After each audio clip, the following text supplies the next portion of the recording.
Hello बच्चों, let's read this question. The question says when the volume of body fluid falls below normal. अब क्या करते हैं, क्या कह रहा है कि जब बॉडी फ्लूइड का जो लेवल है हमारा वो बहुत ज़्यादा लो हो जाता है, बिलो नॉर्मल ये फॉल हो जाता है, तो क्या करता है जो एडीएच है हमारा एंटी डायूरेटिक हार्मोन है, ये क्या करता है, ये रिलीज होता है और ये करता क्या है, decrease the permeability of distal convoluted tubules, या फिर ये क्या करता है, इंक्रीज करता है permeability of distal convoluted tubules and collecting tubules, या फिर has nothing to do with permeability of convoluted tubules, या फिर ये क्या करता है, डिक्रीज करता है permeability of proximal convoluted tubules की.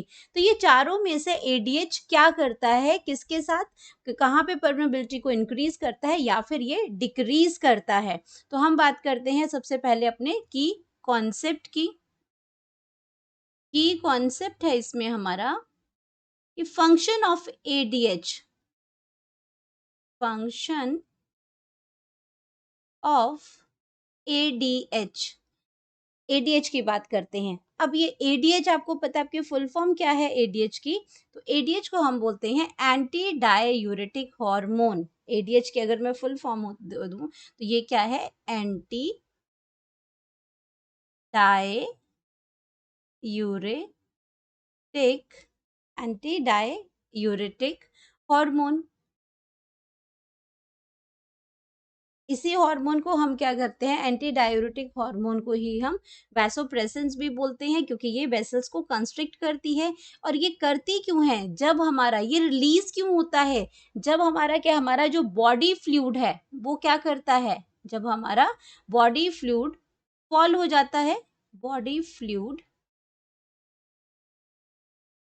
फॉल हो जाएगा. फॉल मतलब कि इसमें नॉर्मल रेंज से भी बिलो, इसमें बॉडी फ्लूइड जो फॉल होता है बिलो नॉर्मल. अब जब आपकी बॉडी के अंदर आपको इसमें मैसेज आ रहा है कि आपकी बॉडी के अंदर जो बॉडी फ्लूइड है वो कम हो गए हैं, कम हो गए तो ब्रेन को सिग्नल जाएगा. ब्रेन को जैसे ही सिग्नल जाएगा तो ये आपका जो हाइपोथैलेमस है इसके पास ये क्या करती है, ये एकदम ब्रेन को सिग्नल भेज, ये आपका जो ब्रेन का ही पार्ट है हाइपोथैलेमस, उसको सिग्नल्स जाते हैं, केमिकल मैसेंजर्स जाते हैं कि बॉडी के अंदर जो फ्लूइड है वो कम हो गया है. तो आपके ये हॉर्मोन्स जो है वो रिलीज होना शुरू करते हैं और एंटी डायूरेटिक को हाइपोथैलेमस के पास सिग्नल जाता है, लेकिन वो क्या करता है, रिलीज वही करता है हाइपोथैलेमस, बट इसको स्टोर वो किसके पास होता है, पिट्यूटरी ग्लैंड के पास वो स्टोर होता है. इसको तो इसको रिलीज कौन करता है, एक्चुअल में रिलीज कौन करता है, हाइपोथैलेमस के मैसेज आने के बाद पोस्टीरियर लोब ऑफ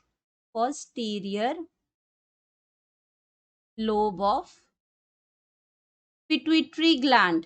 सबसे इस पे क्या है इंपॉर्टेंट कि ये पिट्यूटरी लोब ऑफ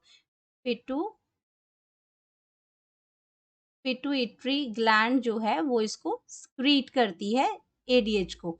अब ये पिट्यूटरी ग्लैंड ने इसको स्क्रीट किया और इसने क्या किया, इसने जिसको जो केमिकल सिग्नल्स मिले थे उसने आते ही क्या कर दिया, जब उसको पता है कि हमारी बॉडी में फ्लूइड कम है उसने इंक्रीज कर दी परमियाबिलिटी किसकी, increases permeability of permeability of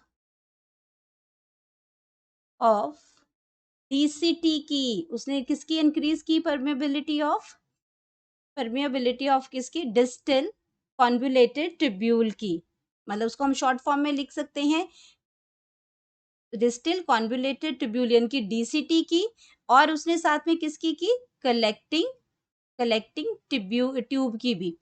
दोनों की उसने क्या की, दोनों की परमिएबिलिटी को उसने इंक्रीज कर दिया. और उससे क्या हुआ, ज्यादा से ज्यादा वाटर की क्या हुई, रीएब्जॉर्प्शन, मोर वाटर रीएब्जॉर्प्शन हुई, यहाँ पे मोर वाटर रीएब्जॉर्प्शन हुई,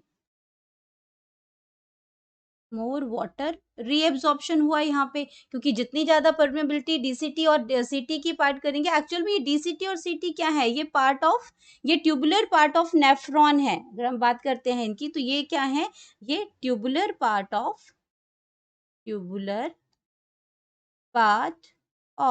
नेफ्रॉन है. नेफ्रॉन क्या है? किडनी का ही फंक्शनल यूनिट है। तो ये अपना ये ट्यूबुलर जो पार्ट है उनकी जो परमेबिलिटी डीसीटी और सीटी कलेक्टिंग डक्ट की जो लास्ट में आती हैं ये दोनों, उनकी परमेबिलिटी को इंक्रीज़ करती है जिससे ज़्यादा से ज़्यादा वाटर जो है वो रीअब्ज़ॉर्प्शन हो सकता है और उसमें क्या करता है small volume of concentrated urine produce होता है। क्या होगा? Small amount of concentrated urine produce होता है। Rated urine produce.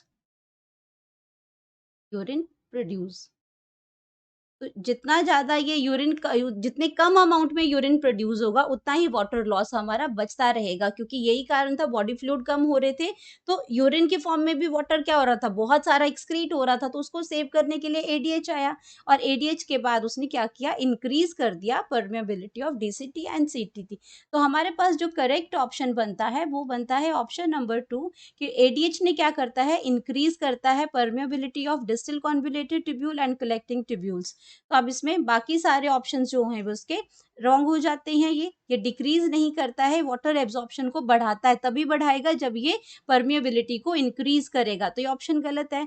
Permeability increase नहीं होगी तो वाटर रीअब्ज़ॉर्प्शन नहीं होगा, तो ये ऑप्शन भी गलत हो जाती है एंड ये डिक्रीज़ कर देता है परमिएबिलिटी ऑफ प्रॉक्सिमल कन्वोल्यूटेड नहीं, ये भी प्रॉक्सिमल भी आपका क्या करता है, रीअब्ज़ॉर्प्शन का ही काम करता है, लेकिन मेनली आपका एडीएच जो वर्क करेगा वो डीसीटी के साथ करेगा, तो ये ऑप्शन भी गलत हो जाता है। तो आपके पास आ जाता है correct option number 2। Hope you understood it well. Best of luck.